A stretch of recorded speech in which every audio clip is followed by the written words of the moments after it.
Les pionniers chez Fred Mazzella. Le tête-à-tête. Bienvenue dans le tête-à-tête. Aujourd'hui, je reçois Marc Lévy. Bonjour Marc. Bonjour. Alors, tu es l'auteur français contemporain le plus lu au monde, tout simplement. Ton succès littéraire a été quasi immédiat à la sortie de ton... Enfin, même immédiat, totalement immédiat, à la sortie de ton premier roman « Et si c'était vrai ». Le manuscrit a même été repris par Steven Spielberg pour faire son film immédiatement à la sortie. Pourtant, tu n'étais pas au sérail, tu as d'abord été un entrepreneur dans la Silicon Valley. C'est une histoire qu'on connaît moins. On en parlera. Alors, tu connais le principe de l'émission, on va reprendre ton parcours et puis on va surtout s'intéresser à tes émotions, tes ressentis, tes apprentissages sur ce chemin incroyable. Et on va essayer de se mettre à ta place et de comprendre comment tu prends des décisions, la manière avec laquelle tu vis et tu avances. Alors, c'est parti. Tu es né en 1961 à Boulogne, bien encore, oui. C'est ça. Si tu devais choisir un mot pour décrire ton enfance, ce serait lequel ? Rêveuse. Rêveuse. Et tu as aussi beaucoup bougé, je crois. Non, enfin beaucoup par rapport à des enfants de militaires. Non, beaucoup. On est parti, j'avais 7 ans, on est parti vivre dans le Midi pour des raisons familiales. Et puis on est revenu, j'en avais 12-13. Et après, je suis parti assez vite, à 23 ans, 24 ans, je suis parti vivre à l'étranger, je suis parti dans la Silicon Valley. Alors, tu étais rêveur, ça veut dire qu'en classe, tu regardais ailleurs ou Est-ce que quand on te parlait, on avait l'impression que tu écoutais ou pas ? Non. Donc, c'est ça. Mais si tu veux, dans mon enfance, les sources de distraction étaient... il y avait deux facteurs. D'abord, les sources de distraction étaient assez limitées. Il n'y avait que la lecture, parce qu'il n'y avait évidemment pas de tablette, pas de téléphone portable, et la télévision restait quelque chose de très limité. D'abord, il y avait très peu d'émissions, et puis c'était très limité en autorisation. Donc il y avait la lecture, évidemment, et puis moi je venais d'une génération où le monde des adultes et le monde des enfants étaient très séparés. On parlait pas, on parlait à table, mais on parlait pas à table, vous voyez, puis on dînait pas ou on déjeunait pas tout le temps avec ses parents. Et donc, il fallait s'occuper. Et moi, j'avais découvert dans le pouvoir du rêve une source de voyage et de liberté qui me permettait de me défaire de tous les interdits de l'enfance. Donc oui, j'étais très rêveur. Et aussi, j'étais très rêveur en cours. Et alors, 18 ans en parallèle de tes études de gestion et d'informatique à Paris-Dauphine, tu entres à la Croix-Rouge. Alors là, c'est un petit peu, justement, un retour à une forme de réalité extrêmement concrète. Tu retiens quoi de cette expérience ? Tu as appris quoi ? En fait, moi, je rêvais d'être médecin et j'en avais pas les moyens. J'en avais pas les moyens intellectuels parce que la sélection se faisait par les mathématiques. Et c'était une matière où j'étais loin d'exceller. Et puis, au moment où, d'entrer en médecine, on est sous le gouvernement Mauroy et ils ont fait passer une loi qui interdit de redoubler l'internat. Ce qui a d'ailleurs provoqué une très très forte hémorragie d'étudiants français en médecine qui ont dû aller continuer leurs études en Belgique avant de revenir en France. Bref. En tout cas, ce n'était pas dans mes moyens, ni financiers, ni intellectuels. Mais c'était une grande souffrance. Et j'avais la chance d'avoir un cousin qui était, lui, étudiant en médecine et très talentueux, et qui m'a accompagné jusqu'à la porte de la Croix-Rouge. Et quand je suis entré à la Croix-Rouge, j'ai découvert ce que je voulais faire. En fait, j'ai découvert une famille et un terrain. Dès ma première garde... ça avait réglé la question identitaire, tu vois, du qui je suis, pourquoi je suis là et à quoi je sers. Et donc c'est une époque assez pionnière, mais très formatrice. Et puis je dois aussi à la Croix-Rouge, finalement, de m'avoir fait toucher du doigt l'esprit d'entrepreneuriat, puisque, tout à fait par accident, je vais me retrouver directeur du réseau de secours urbain des Hauts-de-Seine. Oui, où là, tu es obligé du coup de... Où là, il y a énormément de matériel, de personnes et de responsabilités à gérer. Alors justement, niveau entrepreneuriat, dans les années 80, tu t'envoles pour la Silicon Valley. Le mot start-up n'existe même pas encore, en fait, non. Ou à peine. Donc, qu'est-ce que tu trouves en Silicon Valley là tu découvres justement le tout début de l'informatique Je ne suis pas parti par accident, là. Je suis parti parce que oui. J'étais passionné par je sentais que l'arrivée de l'informatique personnelle... Qu'est-ce qui t'a fait penser que c'était... Au départ, une rencontre. J'ai eu la chance de faire un stage universitaire à Berkeley, où il y avait un pôle informatique qui était en train de se développer. Il y avait un hall technique assez incroyable et d'une modernité folle par rapport à ce qu'on connaissait en France, dans lequel il y avait 3 salles où se trouvaient une centaine de terminaux. C'était, si ma mémoire est bonne, des Commodore 64.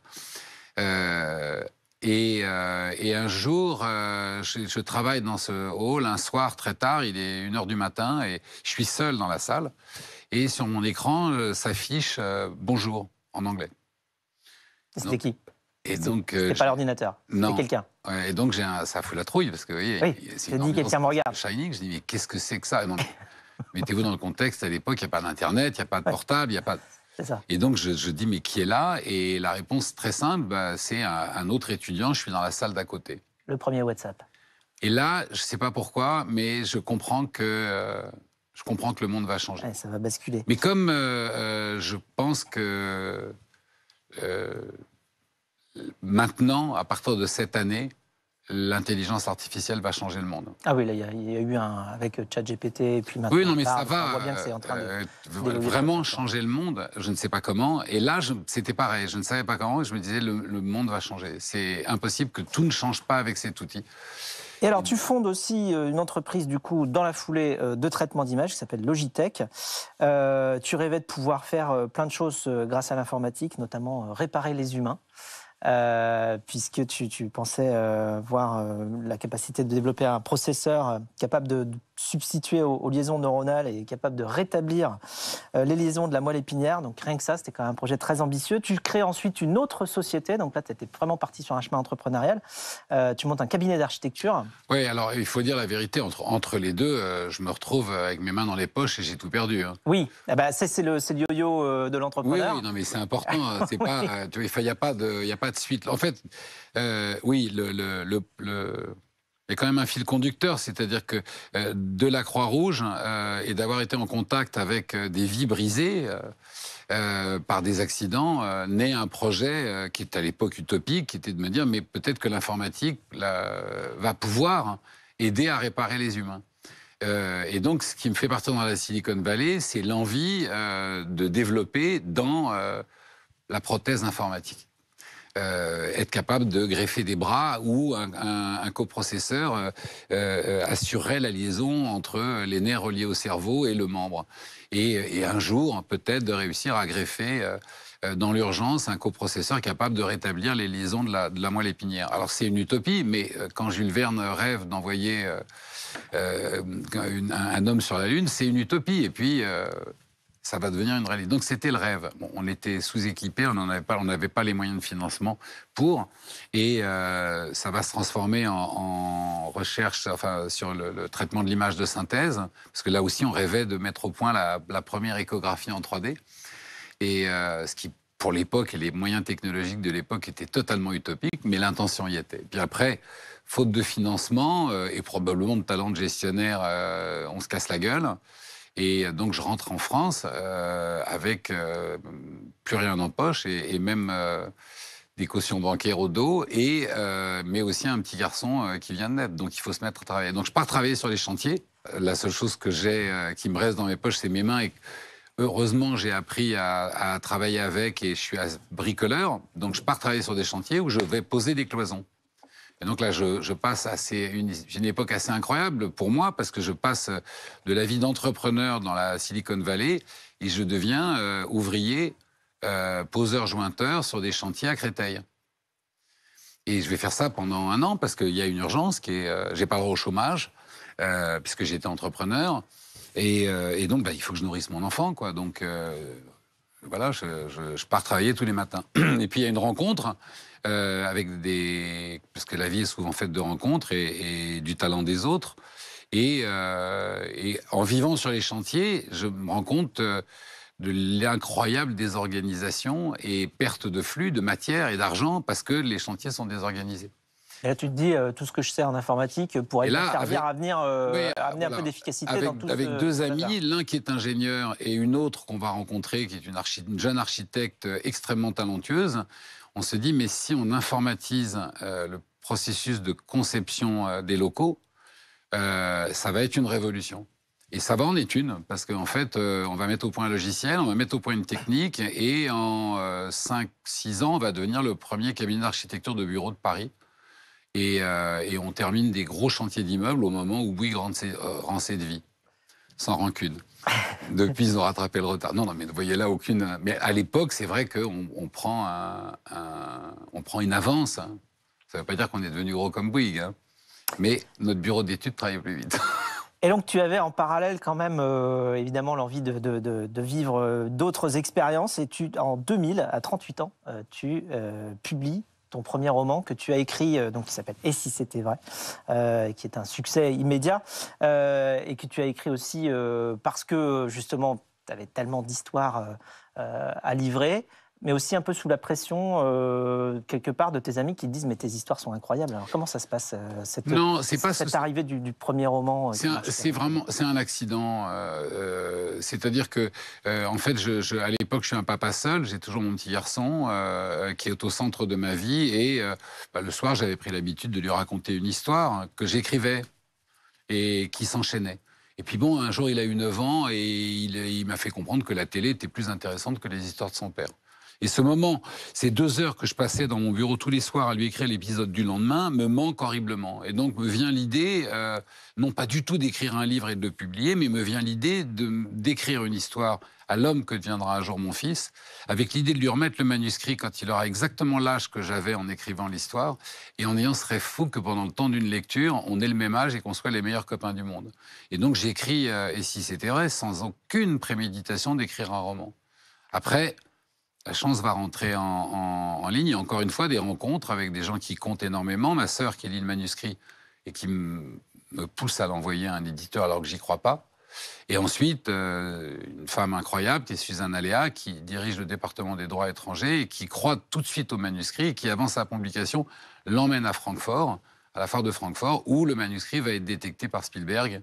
Et ce qui va lancer ma carrière. Alors, tu étais loin justement d'imaginer tout ça. Stéphanie. Effectivement, on va refaire un peu l'histoire. Marc Lévy, publié en janvier 2000, Et si c'était vrai, est tout de suite placé en tête des meilleures ventes. Depuis, plus de 5 millions d'exemplaires ont été vendus dans le monde. Le roman a été traduit en 44 langues. Et pourtant, avant même ce succès, il y a un homme et une femme qui y croyaient dès le départ. Suzanne Aléa, vous en avez parlé. Elle est à l'époque la directrice des droits chez Robert Laffont. Et pour elle, elle dit « Cette histoire n'a pas de frontières ». Donc elle met le livre en vedette lors de la foire de Francfort, qui est le grand rendez-vous annuel de l'édition mondiale. À son retour, les demandes de traduction affluent. Et alors que le roman n'est même pas sorti en France, dans la nuit du 20 octobre 1999, Steven Spielberg vous appelle pour vous dire « Je voulais juste vous remercier. C'est la meilleure histoire que j'ai jamais entendue. Le réalisateur achète les droits sur résumé de votre ouvrage pour le montant record de 2,2 millions de dollars. 2 semaines après la sortie du film Just Like Heaven, c'était en 2005, le film en rapportera 48. Qu'est-ce que tu ressens quand Spielberg t'appelle à peine le roman publié? Tu t'es demandé si c'était vrai? J'ai jamais trouvé les mots pour dire... parce que c'est à la fois... C'est Spielberg. Et ce qui est particulier, c'est que chez lui, c'est que c'est un homme dont l'humanité est égale à sa notoriété et à son talent. Et donc ça, c'est vraiment important, parce que le contact humain avec lui, c'est quelque chose. Tu ne rencontres pas tous les jours quelqu'un qui dégage ça. Et ce qui va être encore plus marquant pour moi, c'est quand 15 jours après, je le rencontre. Et qu'on passe 3h30 à parler ensemble. Et là, j'ai cette conscience de me dire, je suis en train de vivre un moment inouï dans ma vie, et il faut que j'en mémorise chaque instant. Et donc, en fait, ce succès éclair aurait pu faire croire que c'était un coup, que c'était un soufflet peut-être qui allait s'essouffler, mais pas du tout, puisque en 23 ans, tu publies 24 romans et tu es devenu, véritablement, au fur et à mesure des années, un producteur de best-sellers. Et comment on passe justement de ce statut, quelque part, d'avoir immédiatement eu du succès avec un premier roman, et on pourrait presque croire que c'est de la chance, que tu avais une histoire en stock sur tes 38 premières années de ta vie, et tu as dit, bon, bah, celle-là, elle est quand même vraiment bien, je vais la sortir, mais après, il faut en trouver d'autres. Comment on passe de ça à, en fait, justement, de manière régulière, aller chercher des succès? C'est du travail, j'imagine. C'est de l'imagination. Comment tu fais? J'aimerais pouvoir te répondre. Je ne me suis... c'est très... Comment te dire? C'est du travail et c'est terriblement instinctif. C'est-à-dire que ce n'est pas du tout... Il n'y a pas de méthode. J'aimerais qu'il y ait une méthode. J'écris un bouquin sur la méthode. Mais c'est à chaque fois une nouvelle peinture, en fait. Ce qu'il y a, c'est que j'ai toujours attaqué un roman comme si c'était mon premier roman. Et avec zéro certitude et la peur au ventre. Mais une peur qui provoque le désir, tu vois, la peur que tu as quand tu vas à un rendez-vous amoureux et que c'est le premier rendez-vous amoureux. C'est-à-dire que c'est pas une peur, enfin, elle peut être paralysante, mais c'est une peur, tu vois, qui te donne envie d'y aller, qui te porte, qui te donne tous les espoirs. Et j'ai toujours abordé un roman comme ça. Alors, et le point commun justement entre tous tes romans, c'est ces émotions-là. Enfin, moi, je me souviens de la première fois où j'ai découvert aussi si c'était vrai. Donc, j'ai ri, j'ai pleuré. Enfin, je pense comme les 5 millions de personnes qui ont acheté le livre. Mais c'est surtout cette émotion-là qui passe par les personnages. C'est-à-dire que tes histoires, c'est avant tout ancré autour des personnages. Pourquoi? C'est une question. Alors ça, il n'y a pas de règle et c'est une question de choix. Tu as des histoires qui sont, comme disaient les Américains, driven, enfin conduites par l'action. Et d'autres sont conduites par les personnages. Donc moi, ma famille d'écriture, c'est d'avoir des histoires qui sont conduites. Ce sont les personnages qui vont provoquer l'action et non pas l'action qui va provoquer les personnages, même si ça arrive parfois. Donc c'est un peu comme dans la vie, c'est-à-dire que tu ne sais pas ce qui va se passer avant. Non. Donc tu construis d'abord les personnages, tu te dis, bon, alors lui, il va être comme ci, comme ça, il va penser comme ci, comme ça. Je les rencontre. Ah oui, mais bon, alors tu apprends à les connaître. Donc tu les décris. Oui, je les rencontre, en fait. Je vais les chercher et je les rencontre. Tu vois, moi, ça, c'est j'ai pas souvent j'ai pas beaucoup de... J'aimerais avoir des trucs, mais j'en ai pas. Mais par exemple, quand un personnage me vient, je peux passer 3 heures à mon bureau et la chose qui m'intéresse, c'est de savoir qu'est-ce qui se passe le matin quand elle se lève. Qu'est-ce qu'elle fait? Tu essaies de l'imaginer dans sa vie de tous les jours. Il ne faut pas essayer, il faut la voir.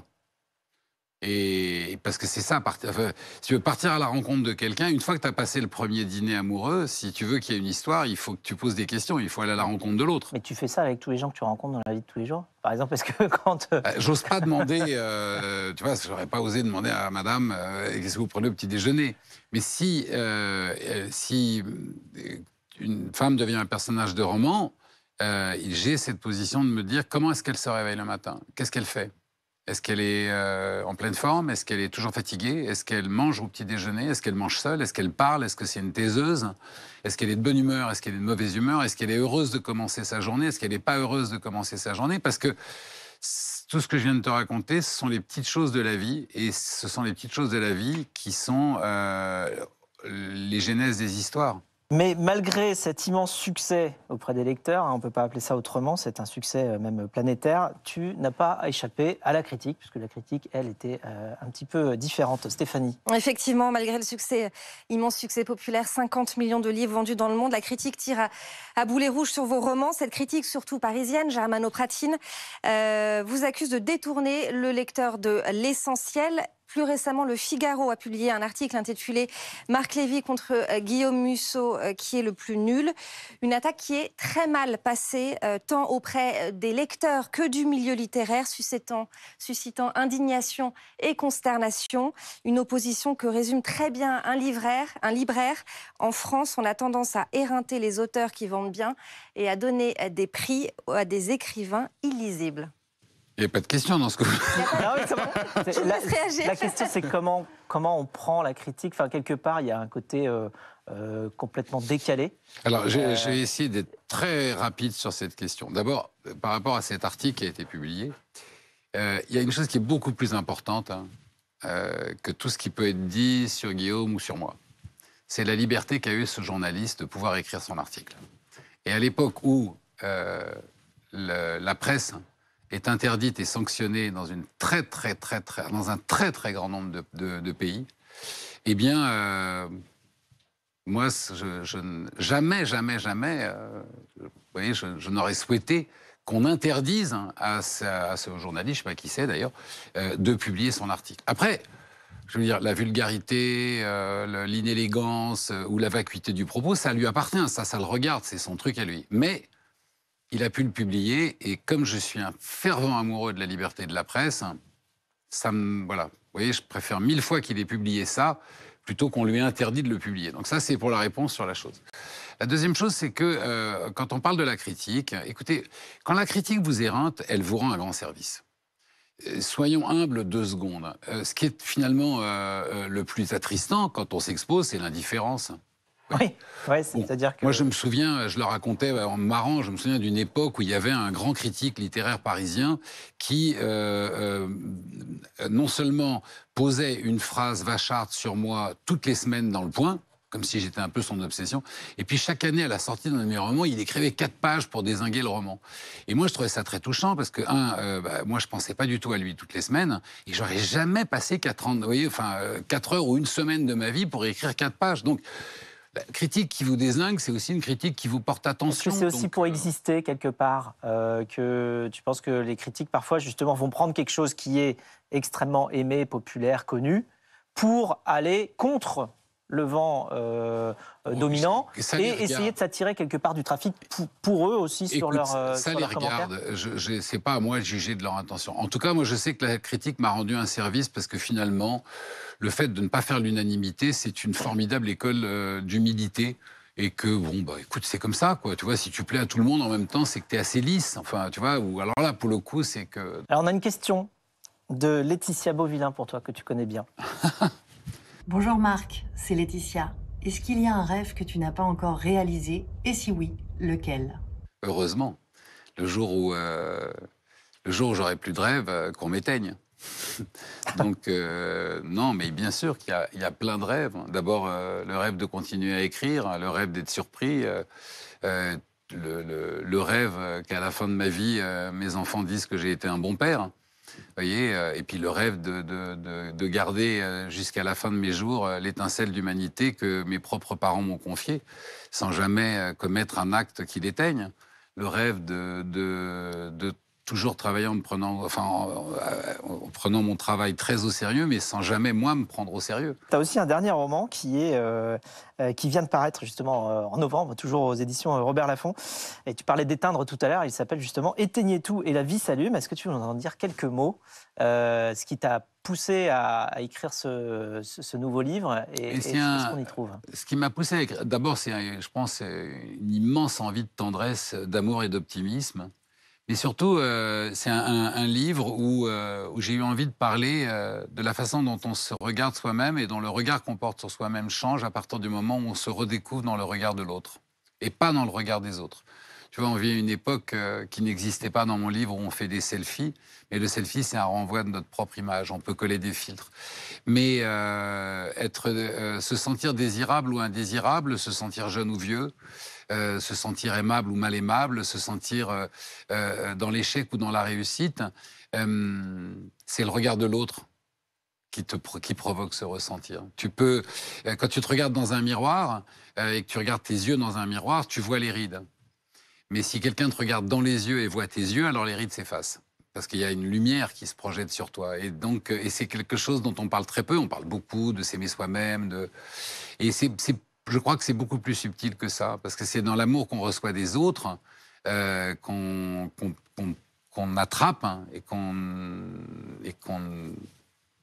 ressent les couleurs de la vie. Et donc, c'est un livre qui parle de ça, qui parle de la rencontre entre une femme qui croit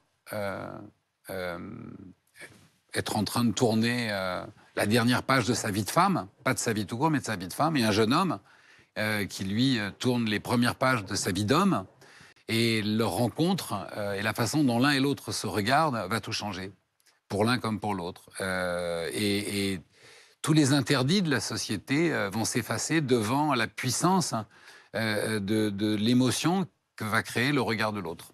C'est un livre vraiment là-dessus. Humanité, tendresse, amour, optimisme. Je crois qu'on a résumé d'une certaine manière toute la philosophie qui t'a guidé sur toutes ces années et qui te guide encore. Merci beaucoup, Marc. Merci à toi. De nous avoir partagé ces émotions et ces apprentissages.